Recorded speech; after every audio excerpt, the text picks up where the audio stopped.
Hey there, it's Haley. Today we're excited to share an episode all about Indigenous activist and artistic legend Buffy Sainte-Marie. Produced by the folks over at PBS, this episode is the latest from their Webby Award-winning podcast, American Masters Creative Spark. Within this episode, host Joe Skinner sits down with Buffy for an amazing conversation about her story and how she brought the song Carry It On to life. The episode dives deep into Buffy's innovative yet often challenging music career. From fighting for Indigenous rights and visibility through her work to speaking out against the Vietnam War with her song Universal Soldier and writing iconic love songs like Until It's Time for You to Go. This episode shows that Buffy has always been ahead of the curve. If you like what you hear, I'd recommend checking out American Masters Creative Spark, which returns for a brand new season, showcasing the creative journeys of artists and icons across disciplines on January 12th. So don't miss out. Follow American Masters Creative Spark on Apple Podcasts, Spotify, or wherever you get your podcast, and tell them we over at Young Indigenous sent you. Yay, podcast! Yay, podcast! Please join me in welcoming to the stage the icon, the legend, Buffy Sainte-Marie. Hi, everybody. Hello, Toronto. Ahead of the Toronto International premiere of our new documentary, Buffy Sainte-Marie, Carry It On, an enthusiastic crowd of festival goers were treated to an opening performance by Buffy Sainte-Marie herself. Hold your head up. Lift the top of your mind. Put your eyes on the earth. Lift your heart to your own home planet. What do you see? What is your attitude? Are you here to improve or damn it? Look right now and you see we're only here by the skin of our teeth as it is. So take heart and take care of your link with life. I was meeting up with Buffy to talk about the story behind the documentary's title song, Carry It On, which she was set to perform. It ain't money that makes the world go round. That's only temporary confusion. It ain't governments that make the people strong. It's the opposite illusion. Look right now and you see they're only here by the skin of their teeth, as it is. So take heart and take care of your link with life. It's beautiful if you got the sense to take care of your source of perfection. Mother Nature, she's the daughter of God and the source of all protection. Look right now and you see she's only here by the skin of her teeth as it is. So take heart and take care of your link with life and carry it on, we're saying. And carry it on and keep playing. And carry it on and keep playing. And carry it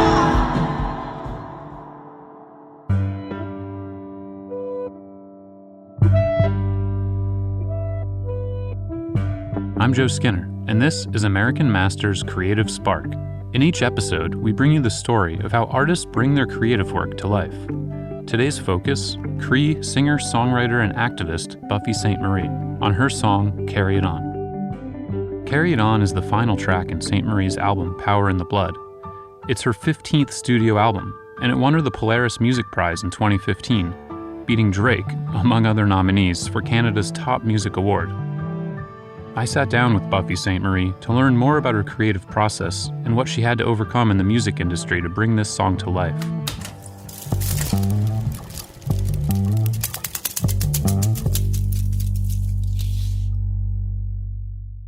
PBS Buffy Sainte-Marie interview. Got it.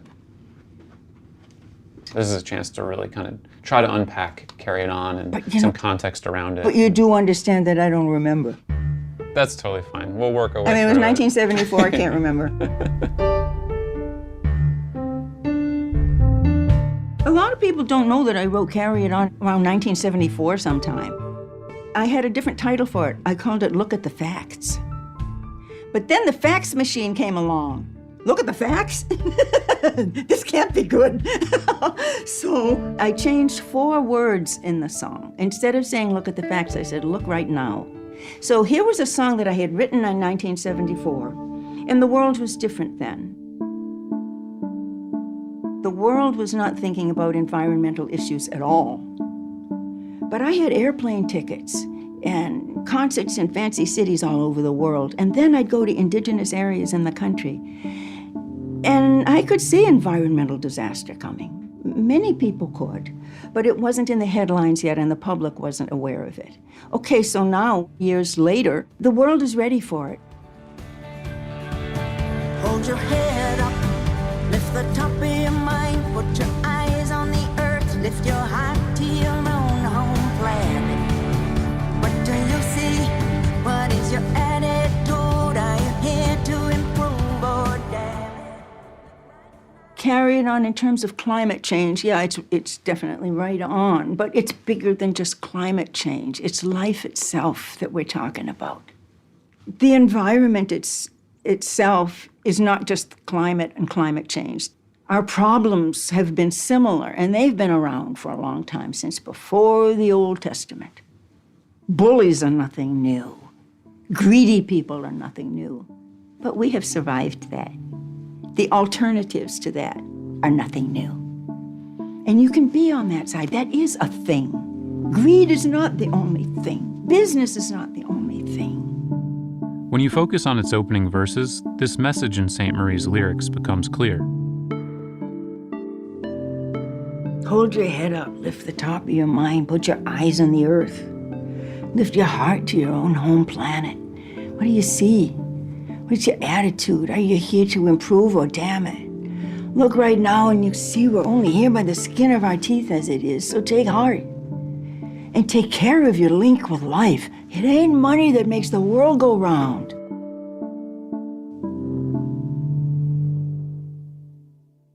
It makes sense to me that Buffy Sainte-Marie first wrote the original lyrics to Carry It On in 1974. She was only in her early 30s, but by then she was a veteran singer-songwriter. She had already seen the ugly side of the music industry and had plenty of reasons to question the capitalist enterprise altogether. These challenges had all started around 10 years earlier, when she'd written one of her first hits, one that would become an iconic anti-war song of the 1960s. I had to stop in San Francisco airport overnight, so I just stay there in the airport and wait for a morning flight. And in the middle of the night, here came soldiers, medics, and they were wheeling wounded soldiers into San Francisco airport. And we had been being told that there was no war in Vietnam. And I got to talking to one of the medics who was just horrified to know that we were being told there was no war. You know, he kind of outlined what had been going on, and then I didn't see him again, and I had the rest of the night, and I wrote a song called Universal Soldier. He's the universal soldier, and he really is to blame. His orders come from far away no more. They come from him and you and me, and brothers, can't you see? This is not the way we put an end to war. Sainte-Marie had been performing Universal Soldier in Greenwich Village at the Gaslight Cafe. The highwayman heard it and wanted to record the song. Her manager at the time knew a guy at the next table over who convinced her to sell the publishing rights to the song for $1. It would take 10 years for Sainte-Marie to buy back a piece of those rights for $15,000 of her own money. To quote her biographer Andrea Warner, Buffy Sainte-Marie is an Indigenous icon whose name belongs alongside the likes of Bob Dylan and Joni Mitchell, but she is an Indigenous woman living in a society shaped by genocide and colonization. Oh, you had no power at all. Blue Note wanted to sign me, their jazz label, and Vanguard wanted to sign me. So I chose Vanguard. I went to the Vanguard offices. They said, oh, here's your contract. Where's your lawyer? I said, I don't have one of those. And they said, okay, you can use ours. Total conflict of interest. So I signed up for 7 years. And they put out albums that were outtakes. When I went in to record, it was a big ballroom. And here I was standing all by myself, a girl and a guitar, right? Looking at a bunch of businessmen. I didn't know who they were. I didn't know one person in the room. I sang my song a couple of times, and they just put it out, and that was it. You didn't have any power. Through the 60s, Sainte-Marie slogged through a tense relationship with her first record company, Vanguard, who never seemed to quite know what to do with her music. They never knew where to put me. Nothing went together. I've always been all over the place, and that's just what pops into my head. The 60s was kind of funny. It seems like it was very expansive and embracing and freeing, but actually it was kind of narrow-minded. I mean, when I got there, he was supposed to be like Pete Seeger and be singing Woody Guthrie songs, which were wonderful, but they were just one way. It was basically the American songbook. Buffy Sainte-Marie certainly was not declaring allegiance to the American songbook during this time. Despite her struggles with Vanguard, you can still hear her innovative mindset power through on many of her releases, like on Illuminations, her 1969 album that featured experimental new synthesizers and quadraphonic audio. God is alive, magic is afoot. God is alive, magic is afoot. God is afoot, magic is alive, alive is afoot. Magic never died. Many of the songs from early in her career have gone on to popular and cult acclaim, but it would take time and experience for Sainte-Marie to overcome the business side of the industry. A lot of us just kind of sat there while everybody else just made a bundle of money. Business so often has been take as much as you can get and give the least you can, and it doesn't have to be that way. That's just an old-fashioned model. That's the pecking order that came down from Europe. Art can have a great power to make change, but business can defeat that, can dilute it. People, they think they understand money, but in doing so, they've forgotten how to understand people, how to be human, how to be kind, how to make it work for everybody. But you know what? We made a lot of great music. We made some changes. Some of us are still here, and as for me, I'm very grateful. You have to let go of carrying around grudges like a bag of rocks. You can put that down. We can't get discouraged. We have to keep on keeping on.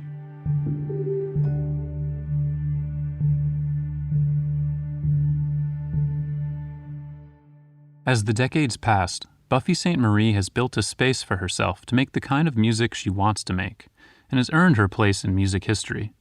Her 1965 song, Until It's Time for You to Go, has been covered 157 times since its release, most notably by Elvis Presley. In 1983, she became the first Indigenous person to win an Academy Award when her song Up Where We Belong, co-written for the film An Officer and a Gentleman, won for Best Original Song. So by the time of her 2015 album Power in the Blood, Buffy Sainte-Marie was able to exert more creative freedom than ever before into her work. It makes sense that the album's final song, Carry It On, has developed into what it is now.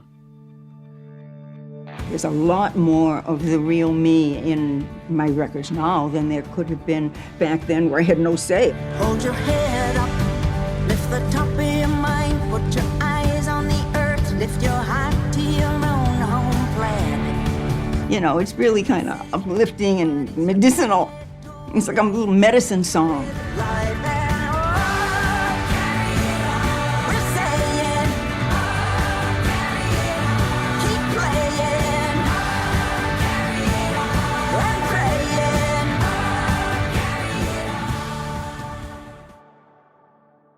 It was more fun than any record I've ever made. I went into my basement studio and I recorded a whole bunch of demos of the songs that I wanted to do. I interviewed 7 producers. I loved 3 of them.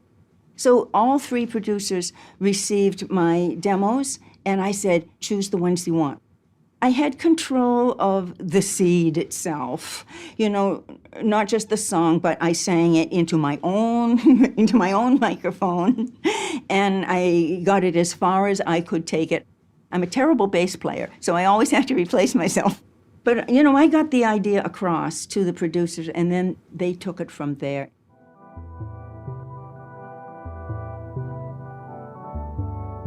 So which producer worked on Carry It On? John Levine. We had never met each other.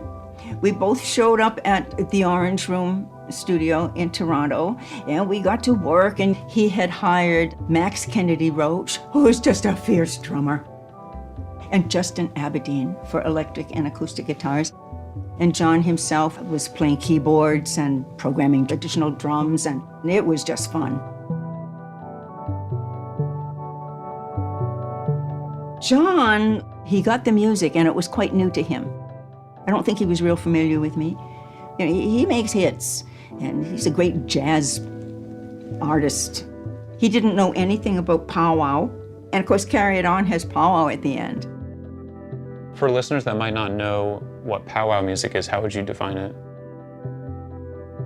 Just imagine you're on a reserve and you're at a powwow, and there'll be a group of singers, often men, sitting down. Each person has their own beater, their own drumstick, a big drum, like a bass drum. Often there are women singers standing around the edge as a traditional way to do it. And everybody sings at the same time. The songs might be old and traditional, or they may be new powwow songs. I have racks and racks and racks of powwow records. In the Americas, Indigenous people know about powwow music, and it's very, very beautiful.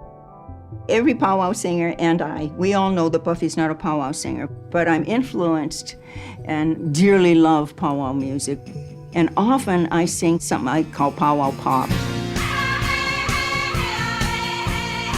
It was 1975 that I made the first powwow rock song called Star Walker.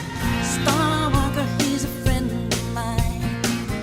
You've seen him looking fine. And people had not used Indigenous music in pop records before. And I always thought that if people only heard powwow music incorporated into songs that they already liked, you know, in forms that are really easily digestible, it's like adding an ingredient of cooking. It just makes it different, unique, better, delicious. Yeah, I always wanted to cover the base that nobody else was covering, which in my case was Indigenous stuff. And I really wanted to give that gift to the rest of the world, not just as an activist, but as someone who was sharing with people who don't know and might want to know. At the very end of Carry It On, Sainte-Marie returns to her idea of powwow pop and a traditional melody to go with it. A little bit of a traditional melody that many people think of as the AIM song, the American Indian Movement, just the song we always sang together, so most people think of it as the AIM song. The American Indian Movement was a 1968 grassroots movement initially founded to address systemic issues of poverty, discrimination, and police brutality against Native Americans. Buffy was a part of these efforts. It's good.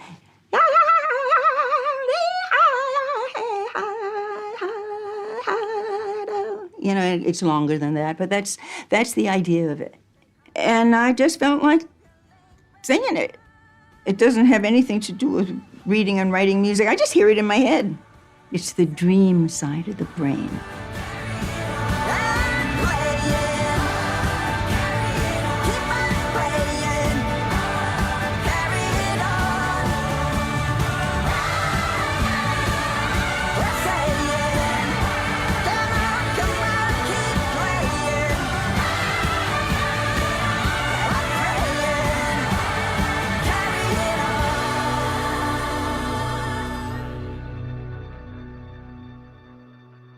Carry It On, at the end, is a very important statement in the chorus. It says, keep on playing, keep on playing. Music for me as a child, I was playing. Every little kid is banging on pots and pans, playing a little xylophone, play a ukulele because it's fun. And then as soon as they get to school, you can't play anymore. And that's what everybody needs. We all need to play. I mean, play like you played basketball before you had a career in basketball. Keep your nose on the joy trail. I mean, sniff out the positivity in life instead of reading horror comics. I just like to leave people with a sense of energy, hope, power, that they can survive life. There's so many things out there that are available that you don't hear about because you can't get through the salesmen who are selling brands. You know, there's health out there. There's good food out there. There's good air out there that we could be encouraging, but not all of us are. There are ideas out there. There are good people you can meet. You can always find new friends. There's so much medicine out there, and Carry It On just kind of sums all that up. So that's why I closed with that. I wanted to leave people with a sense of, yes, human triumph, the triumph of life.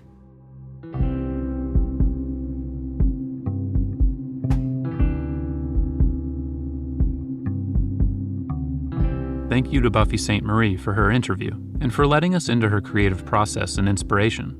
There's so much more to know about Buffy, so please check out our documentary, American Masters Buffy Sainte-Marie, Carry It On. If you're listening to this today, November 22nd, you can watch it tonight nationwide on PBS at 9 p.m. Eastern Time. Check local listings. You can also stream it on pbs.org/AmericanMasters and on the PBS Video app. We'll be back in the new year with a whole new season of the podcast, so please subscribe and tell your friends about the show, and rate and review it in your favorite app.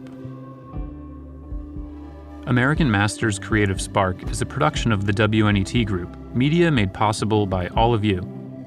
This episode was produced by me, Joe Skinner. Our executive producer is Michael Cantor. Original music is composed by Hannes Brown.